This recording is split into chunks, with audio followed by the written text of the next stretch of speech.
President of the International Fund for Agricultural Development, Mr. Gilbert Hongbo, distinguished ministers, excellencies, ladies and gentlemen. It is a pleasure to be invited to speak to IFAD Governing Council. Agriculture is central to human survival. IFAD has made a significant contribution to enhancing agricultural production in the developing countries. Today, the world confronts a looming agricultural crisis. The global population will soon reach 8 billion people. 600 million suffer from hunger. Over 100 million children are stunted due to undernourishment.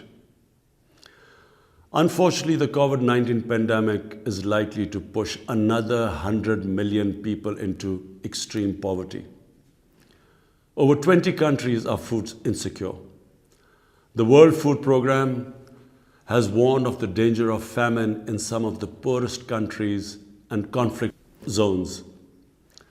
The world faces multiple challenges in recovering from the pandemic and achieving vital first two sustainable development goals: no poverty and zero hunger.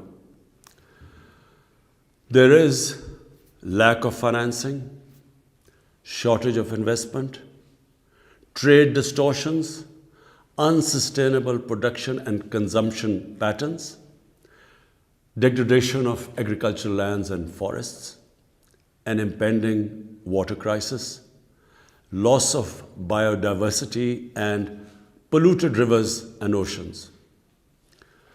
We need a revolution in our vision of our future. The COVID-19 pandemic and the climate crisis should drive home the message to all, rich and poor, weak or powerful, that their destinies are intertwined.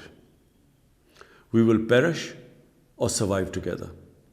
The concepts of geostrategic adversaries, of regional or global domination, of the political advantages of foreign intervention and occupation, and the oppression of peoples are outdated and will soon be seen as irrelevant. We need a common plan and strategy for global recovery and survival and prosperity of all humanity. In response to the recession triggered by the COVID-19 crisis, I proposed a global initiative on debt relief last April. The debt suspension announced by the G20 and the emergency lending programs of the World Bank, IMF, and others have provided some breathing space. But according to the latest estimates, the developing countries need $4.3 trillion to recover from the pandemic and achieve the SDGs. Last December, at the special session of the UN General Assembly, I proposed several measures for generation of early financing to enable developing countries' recovery from the COVID-19 crisis.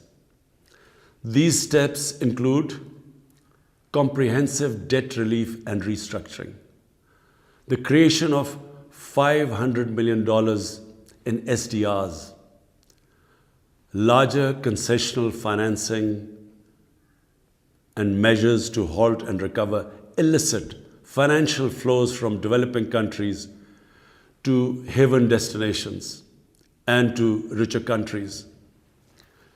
But if we are to end poverty and hunger, we will need to go much further. I propose a 5-point agenda. First, we need to invest in sustainable agriculture infrastructure to facilitate transport, production and distribution of agricultural inputs and food products. The green lanes created by China are a good example. Second, governments need to more actively ensure adequate and fair prices for agricultural and food products. The so-called magic of the marketplace should be balanced with the very visible hand of the state. We in Pakistan have suffered from market manipulations by monopolists and hoarders. Farmers should not be left to the mercy of the corporations. At the same time, international agricultural trade must be rationalized. The huge agricultural subsidies provided by certain richer economies distort global markets and make it impossible for farmers in the developing countries to compete. Third, the new and breakthrough agricultural technologies and techniques must be consciously applied to enhance food production, ensure efficient usage of water and land, and above all, improve seed quality. IFAD and the FAO can play a major role in this context. Fourth, the adoption of digital technologies is as vital in agriculture as in other economic sectors.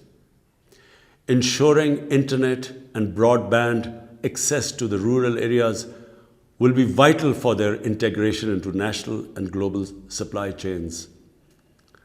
Fifth, and perhaps the most important, we must rethink our patterns of food consumption and production. We can eat better, and many of us would do well to eat less. We can produce food with greater respect for nature. We can stop the pollution of our lakes, rivers, and oceans. We can produce more with less water and without dangerous chemicals. I further propose that a new strategy for sustainable food production and consumption should be considered and adopted at the Food Systems Summit next year. Excellencies, in Pakistan, we have integrated the Sustainable Development Goals into our National Development Plan. My government has accorded the highest priority to achieve SDG 1, which is no poverty, and SDG 2, zero hunger. Despite our financial difficulties, during the COVID-19 pandemic, we provided a relief package of around $8 billion. It included emergency cash assistance to the poorest families and other vulnerable groups, including women and children. We did so through our ESAS program, which means compassion, fully utilizing digital technologies and databases.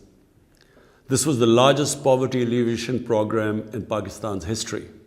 Agriculture sector, which had to grapple with the twin challenges of COVID-19 and locust attacks, which we were subjected to last year. But it continues to have my utmost attention. Budgetary allocation has been increased almost 3 times. Growth target for the current year has been set at 3.5%. We are also engaged in one of the largest reforestation programs in the world. We plan to plant 10 billion trees over the next 3 years. We will also set aside 8 large areas as national reserves or national parks.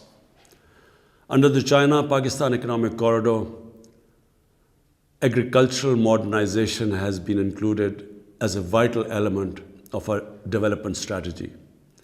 This will move us significantly towards combating hunger and poverty. Excellencies, the national efforts of developing countries like Pakistan to promote sustainable development and eliminate poverty and hunger can only succeed through international cooperation. We desire such cooperation with all countries. We greatly admire the role played by IFAD in promoting such cooperation. I wish you all the success in the important deliberations of your current session. I thank you.